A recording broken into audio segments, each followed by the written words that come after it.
બનાસકાંઠાના ધાનેરામાં ગેરરીતિનો આરટીઆઈમાં ખુલાસો।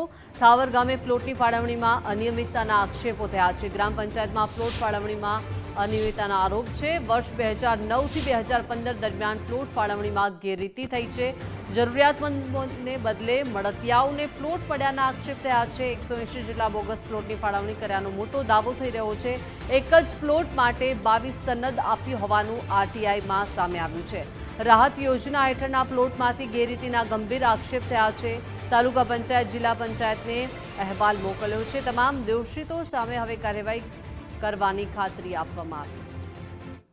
ઠાવર ગામે 2009 થી 15 માં જે પ્લોટ ફાળવ્યા તેમાં પ્લોટમાં હુકમ નંબર કા તારીખ નથી। જે તે પ્લોટ ફાળવ્યા એવો અલગ અલગ સર્વે નંબરમાં ફાળવ્યા। આવું કોઈ 2009 થી 15 માં કોઈ ગામતળ નિયમ થયેલ નથી।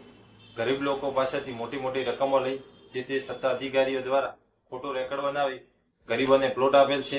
તેના બહાને મોટી મોટી રકમ લઈ અને ગરીબ સાથે આવા ચેડા કરનાર અધિકારી તેમજ જે તે સત્તા અધિકારી સામે યોગ્ય કાર્યવાહી થવી જોઈએ।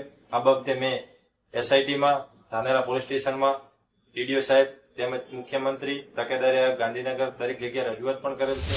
ઠાવર ગામે ખોટી સનદો આપવા બાબતની ફરિયાદ અગાઉ મંત્રીની કચેરીને મળેલી છે। જે બાબતે અગાઉ આ કચેરીમાંથી ઉપલી કચેરીમાં અહેવાલ પણ મોકલી આપવામાં આવેલો છે।